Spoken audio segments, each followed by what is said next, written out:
The moment you are, a carrier of the commandment or the words of the prophet, then you abide in him. And the Holy Spirit comes and also abide in you. So he abides in you and you abide in him. How? By keeping his commandments, by keeping his words, the words of the prophet. It's only through the keeping of the words of the prophet that you abide in him.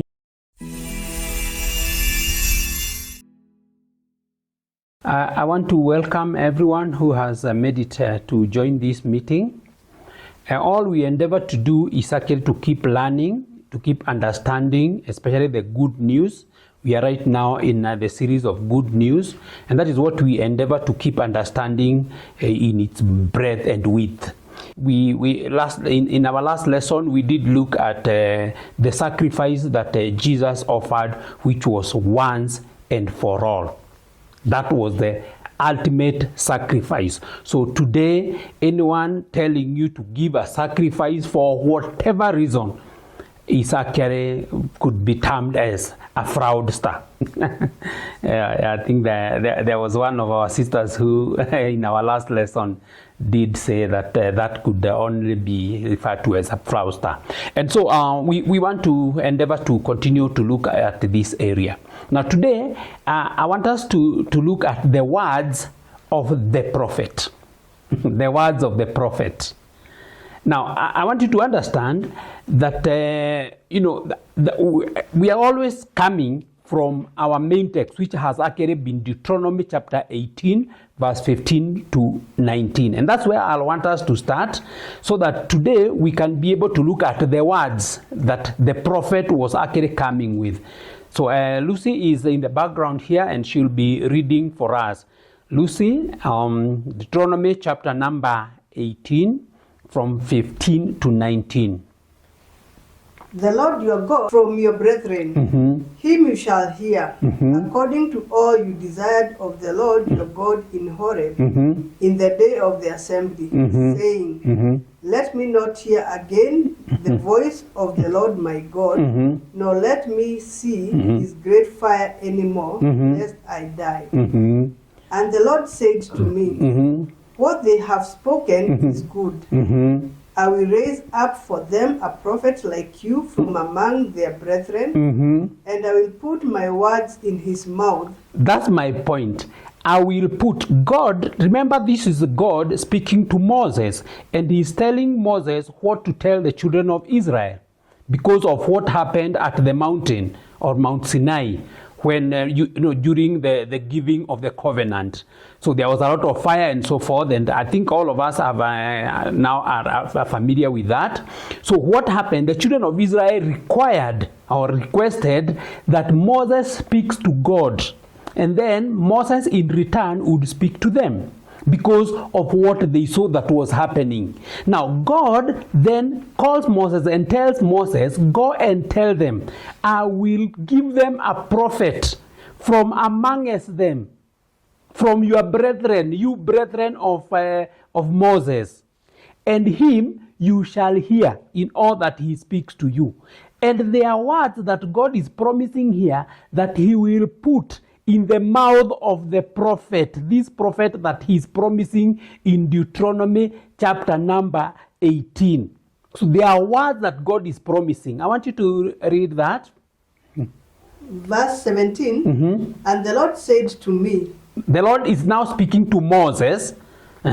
What they have spoken is good. Now, what the children of Israel have spoken, requesting that God does not speak to them directly, but through him, is good. I will raise up for them a prophet like you from among their brethren. I will raise up a prophet like you, Moses. So the prophet was to be like Moses, from his brethren, which means that the prophet was to come from the children of Israel. I will raise up for them a prophet like you from among their brethren, and I will put my words in his mouth, and he shall speak to them all that I command him. So there are words that were to be placed in the mouth of this prophet, And God would command the people. The command would be in the words that the prophet will be given. So they needed to listen to the words, and these words that were to be spoken. Remember, these were words that were placed in the mouth of this prophet. And the prophet was supposed to proclaim those words as a command to the people. And whoever, remember in verse 19, he says, whoever will not listen to my words that I have commanded through the prophet, I will require it of him. In other words, I will punish that person. Because the words, now, allow me just to give this scenario here.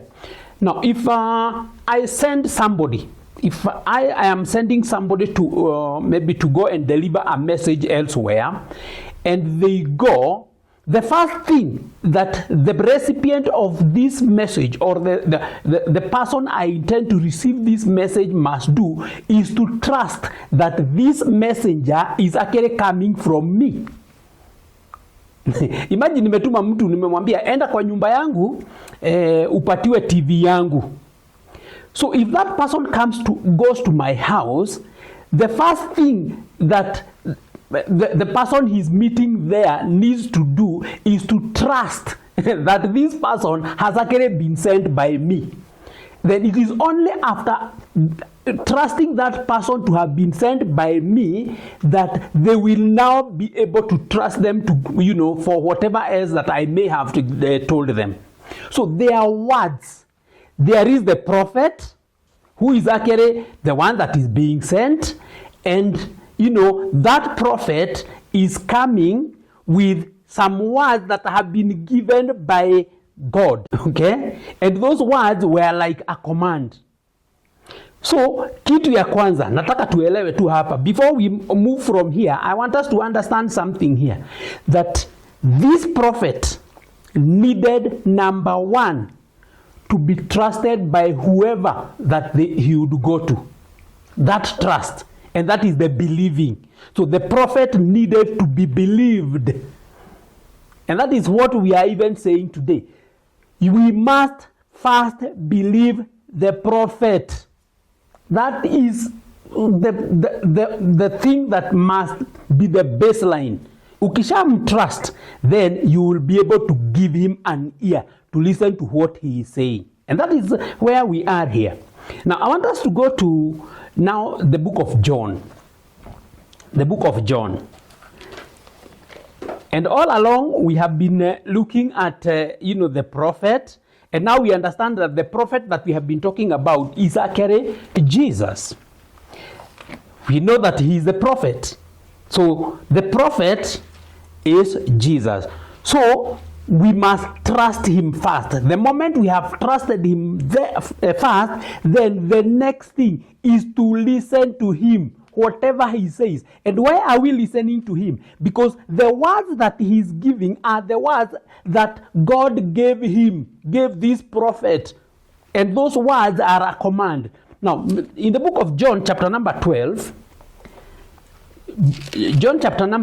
that's where I want us to. Now, John chapter number 12 is happening around 6 or 7 days, almost a week to now the day of the Passover, or the feast of the Passover, where Jesus would ultimately die. That is happening just a week to. I want you to listen to what the Bible is saying, verse number 42. Nevertheless, even among the rulers, many believed in him. But because of the Pharisees, they did not confess him, lest they should be put out of the synagogue. Now, this is a story of, Jesus was doing a lot of miracles. And the Jews, some of them, when now they saw what the miracles that Jesus was doing, some of them actually believed him. Okay, and when they believed him, they feared. They feared the Pharisees, because the moment you would actually, turn to believing that Jesus is actually the Christ, then you would be put out of the synagogue. And that is what was the fear then. And I can be able, I can bet that is actually what is happening even in the days that we are living in. For they loved the praise of men more than the praise of God. So these Jews loved the praise of men than the praise of God. And that is why they would actually not believe him. They knew, they believed all the miracles that he was doing. But then, because they feared the Pharisees, Then Jesus cried out and said, He who believes in me believes not in me, but in him who sent me. Listen to that. He who believes in me does not only believe in me, but also believe in him who sent me. Now, who sent him? Because remember that we have seen, and we have been able to cover this, that Jesus is actually the prophet. And the prophet was to be sent by God. So we know that Jesus was sent by God. So Jesus is now saying here that whoever believes in me also believes in the one who sent me. Verse number 45. And he who sees me sees him who sent me. Look at that. Him who sees me sees him who sent me. Kwa hivyo ukiniona lazima unaona mwenye amenituma. I have come as a light into the world, that whoever believes in me should not abide in darkness. And if anyone hears my words and does not believe, I do not judge him. I do not judge him. For I did not come to judge the world, but to save the world.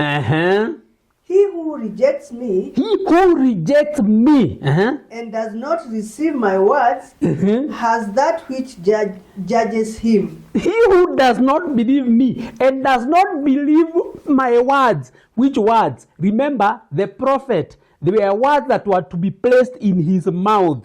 And whoever would not, listen to those words, God would require it of him. So he's telling them here that he who rejects me, okay, and does not receive my words. So these words were the words that he was given by God.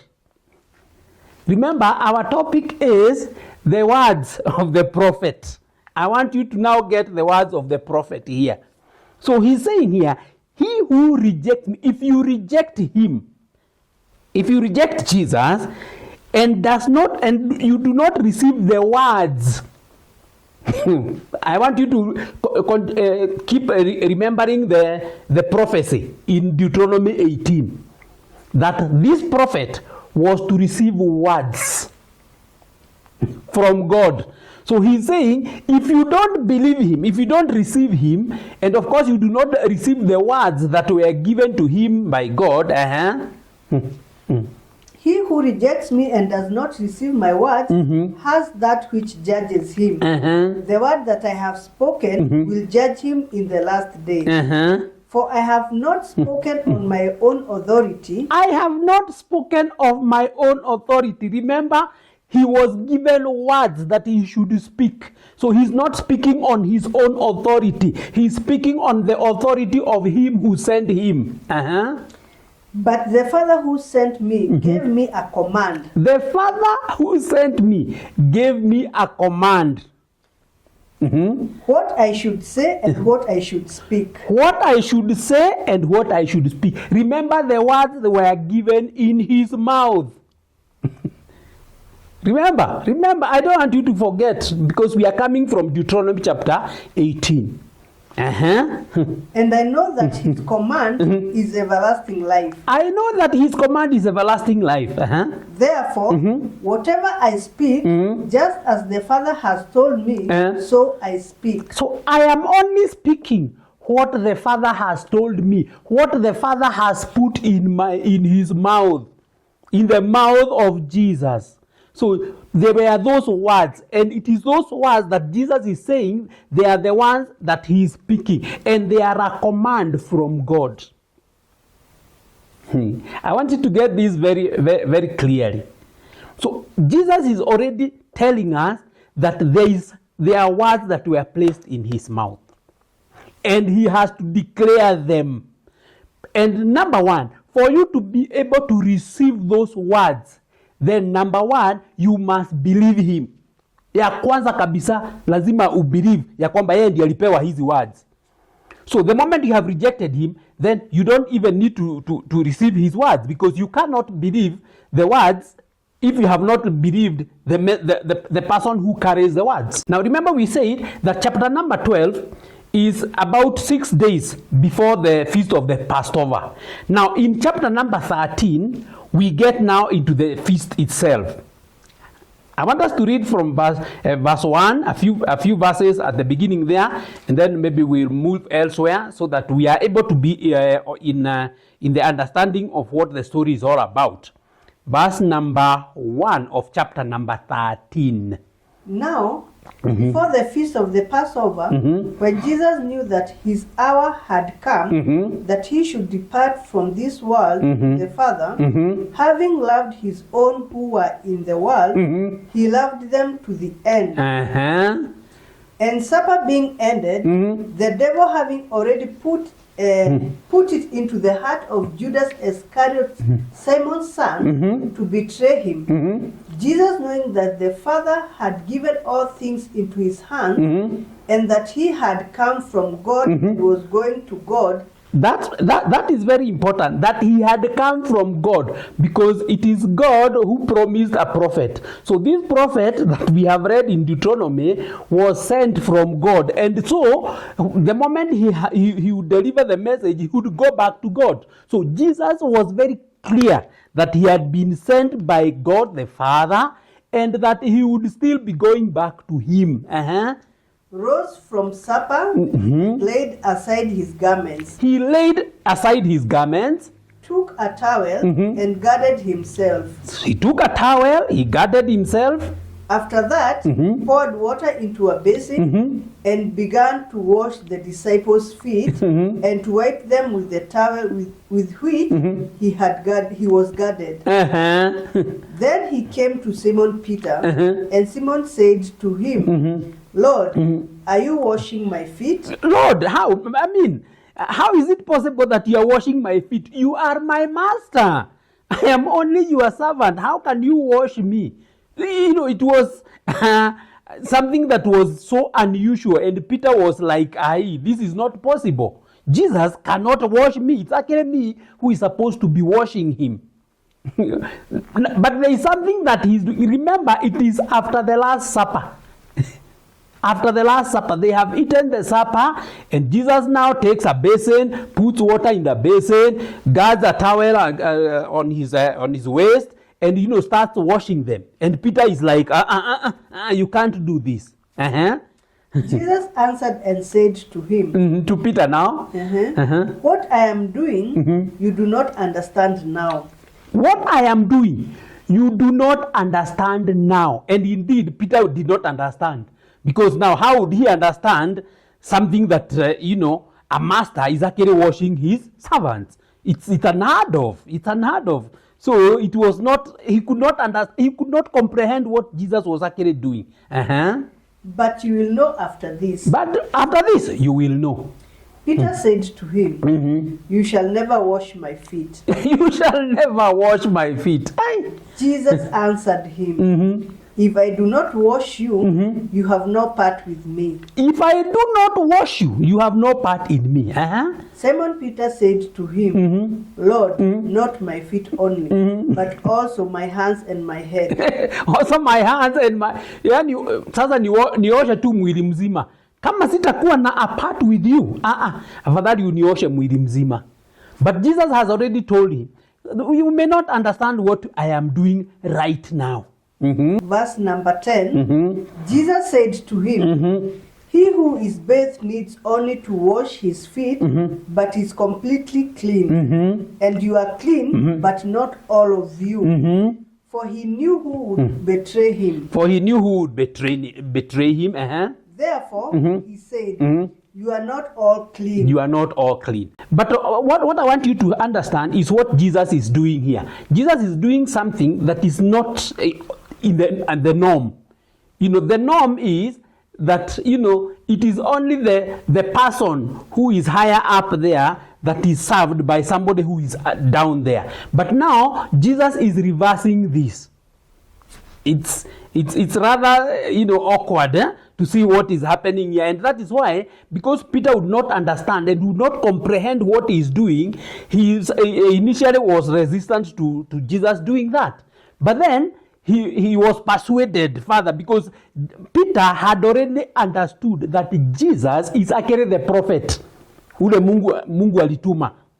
So that is why Peter now, after hearing that, though it is what is happening here is not out of the normal, Peter still obliged. I want us to jump to verse number 31. I want us to move to verse 31. But maybe during your own time, you can read the whole story. It's a very interesting story. So when he had gone out, Jesus said... Now, who is this who has gone out? It is Judas. Remember, after Judas, ate the bread, and now he was going out so that he could bring the betrayers. So he moved out. So this is now the verse 31. So when he had gone out, Jesus said, so it is Judas who has gone out. Now the Son of Man is glorified, and God is glorified in him. If God is glorified in him, God will also glorify him in himself, and glorify him immediately. Little children, I shall be with you a little while longer. You will seek me, and as I said to the Jews, where I am going, you cannot come. Just read that verse 33. 33. Little children, I shall be with you a little while longer. You will seek me, and as I say to the Jews, where I am going, you cannot come. So now I say to you. So now, because where I am going, you cannot come now, so I am saying to you, who? The disciples, the 11 now. A new commandment I give to you. A new commandment I give. So Jesus is giving his 11 disciples a new commandment. That you love one another as I have loved you. That you also love one another. By this all will know that you are my disciples, if you have love for one another. Look at that. Jesus is saying something that is very interesting here. He says, a new commandment I give to you. So Jesus is giving a new commandment. Now, realize that we are coming from Deuteronomy chapter number 18, and we see Jesus is actually the prophet that was promised. And there were words that were put in his mouth, which were actually a command. Now, he's now declaring this command. He says, a new commandment I give to you. And what is the commandment? That you love one another. That you love one another as I have loved you, that you also love one another. Remember, there is something that he has already demonstrated. He has demonstrated something when he is washing the feet of his disciples, where he is the master, but he is washing the the feet of his disciples, which was actually reversed. So he's telling them, as I have loved you, okay, love one another. So what is it trying to tell them? What I have done to you is what you are actually supposed to be doing to one another. The master, the master serving the servant, not the servant serving the master. Jesus is telling them, no, this is not how you are going to be doing it. It is now going to be reversed. As I have loved you, a new commandment I give to you, that you love one another, as I have loved you. So he showed humility. Alionyesha unyenyekevu. He came down to the level of a servant, though he was actually a master. So he's telling them that you love one another as I have loved you. That you also love one another. Jesus is talking to the 11 disciples. So if he's telling the 11 disciples to love one another, he's telling them to love amongst themselves. This is very important. And he says now in verse 35, by this, by you loving one another, all will know that you are my disciples. So you cannot be a disciple of Jesus if you are not in love with one another. And I know here, and maybe this will be doing much later, people always claim here that Jesus was saying to love your neighbor. No, Jesus is not talking about loving your neighbor. And I'm not saying we hate our neighbors. But that is not what Jesus is saying here. Jesus is telling his disciples to love one another. You know, kama niko na watu ambao ninaongelesha somewhere and I tell them to love one another, I am telling them to love, that love should be amongst themselves. But when I tell you to love your neighbor, it could be somebody who is not within this group here. But Jesus is very categorical here. Love one another as I have loved you. In other words, lay down your life. I mean, go to that position of serving, even though you may be up there. Serve one another. And this is the only way people will know that you are my disciples. If you love one another. If you love one another. So a disciple of Jesus is one who loves the other disciples. Huyo ndio disciple wa Kristo. So loving one another is different from loving your neighbor. Hiyo ni tofauti. I want us to just proceed. Today we will be so much in the book of John. Nataka tuende to John chapter number 15. As the Father loved me, I also have loved you. Abide in my love. Abide in my love. Remember, he's still talking to his disciples. Now 11. If you keep my commandments, you will abide in my love. If you keep my commandments. Now, which commandments? Because many people, when they just read that commandments, they go to the commandments of Moses. But Jesus is not talking about the commandments of Moses. He's talking about the commandment of love, loving one another. So he's telling them that, if you love one another, if you keep my commandments, you will abide in my love. And by the way, he says, maybe you could read it, just finish up that. If you keep my commandments, you will abide in my love, just as I have kept my Father's commandments and abide in his love. So Jesus is also telling us that he has kept his Father's commandment. And what was the Father's commandment? Those were the words that he gave him. Alimpatia maneno katika mdomo wake. And those words were a command. These things I have spoken to you, that my joy may remain in you, and that your joy may be full. And that your joy may be full.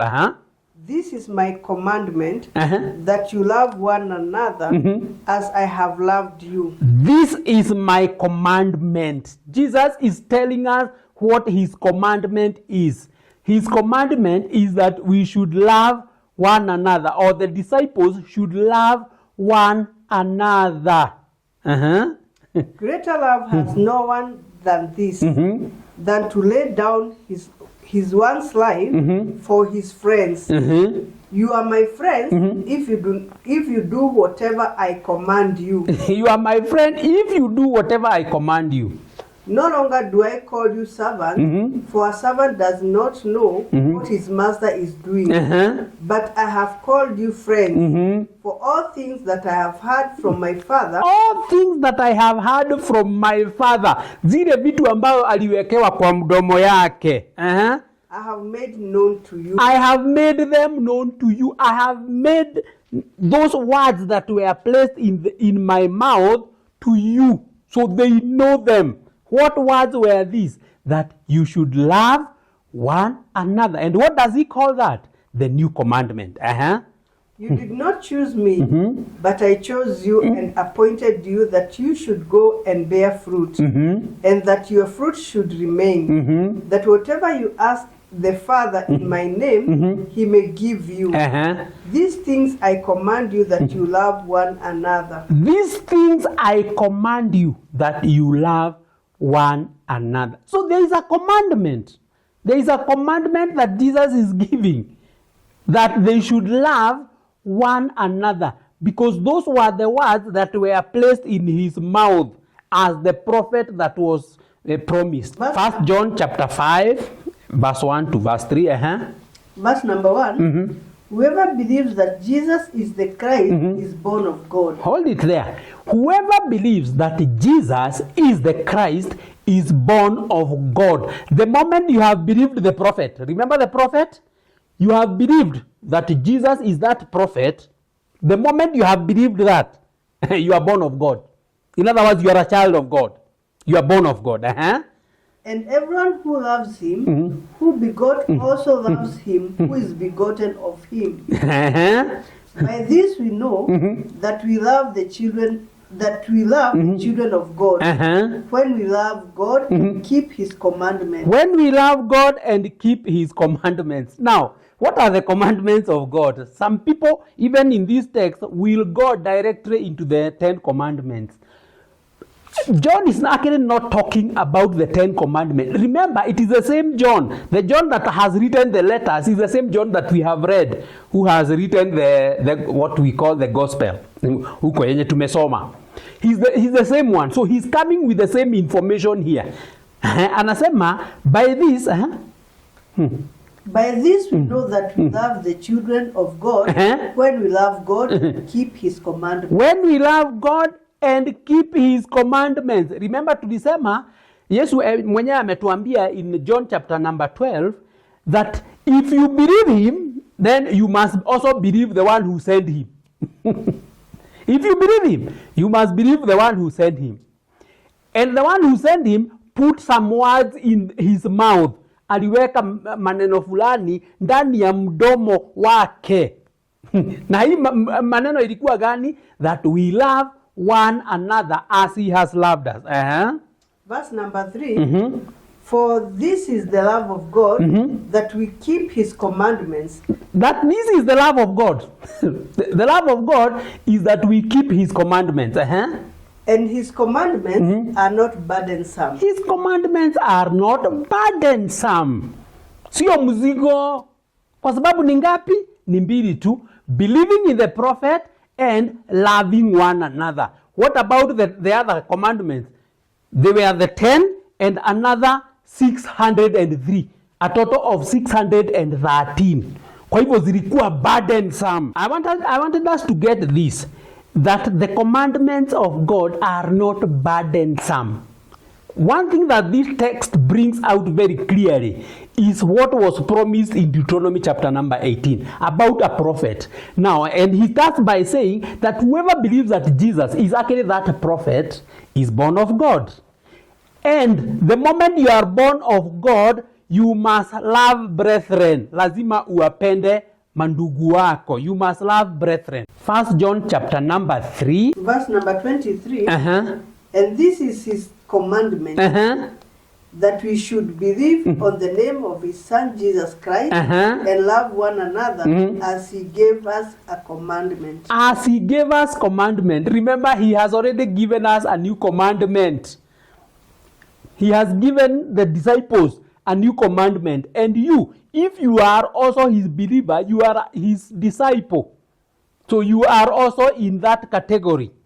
And this is his commandment, that we should believe on the name of his son Jesus Christ. In other words, we should believe that Jesus is actually the prophet. Jesus is actually that prophet. And love one another as he gave us commandment. Remember the commandment that we have read in John chapter number 13, verse 34 and 35. Verse number 24. Verse number 24. Now he who keeps his commandments abides in him. Now, if abiding in Christ, abiding in God is actually keeping his commandment. So it's not that complicated. When you say you are abiding in him, all that you are saying is that you have kept his commandment. And what is his commandment? You have believed that Jesus is actually the prophet, or Jesus is the Christ, and you continue to love one another. So if you have to love one another, then it means you cannot be a lone ranger. Because how then will you be able to love another if you don't have the another? That's why we need to come together as a church, and not the church, the building. Not a building. The church is the called out ones. People who have believed in Christ. When they come together, they become the church. So you can only practice the commandment when you are in that kind of a setup. Very, very important. And that is how you abide. Kuabide ndani ya Kristo. Ni kuobey his commandment. Now we know his commandment. The words of the prophet. The words of the prophet are what makes us to abide. Now he who keeps his commandments abides in him, and him in him. And he in him. Now he who keeps his commandments abides in him, and he in him. And by this we know that he abides in us, by the Spirit whom he has given us. Precisely. So the moment you are, a carrier of the commandment or the words of the prophet, that you abide in him, and the Holy Spirit comes and also abide in you. So he abides in you and you abide in him. How? By keeping his commandments, by keeping his words, the words of the prophet. It's only through the keeping of the words of the prophet that you abide in him. Matthew chapter number 28. I want us to read from verse 16 to verse number 20. Then the 11 disciples went away into Galilee to the mountain Jesus had appointed for them. When they saw him, they worshipped him, but some doubted. And Jesus came and spoke to them, saying, All authority has been given to me in heaven and on earth. Go therefore and make disciples of all the nations, baptizing them in the name of the Father and of the Son and of the Holy Spirit. Baptizing them in the name of the... Go and make disciples, other disciples. Go and replicate yourself. How? By baptizing them in the name of the Father, the Son, and the Holy Spirit. Teaching them to observe all things that I have commanded you. Teaching them to observe all things that I have commanded you. What has he just commanded them? He has commanded them to believe in him and love one another. So when they are going out there to make disciples, that is exactly what they are supposed to be doing.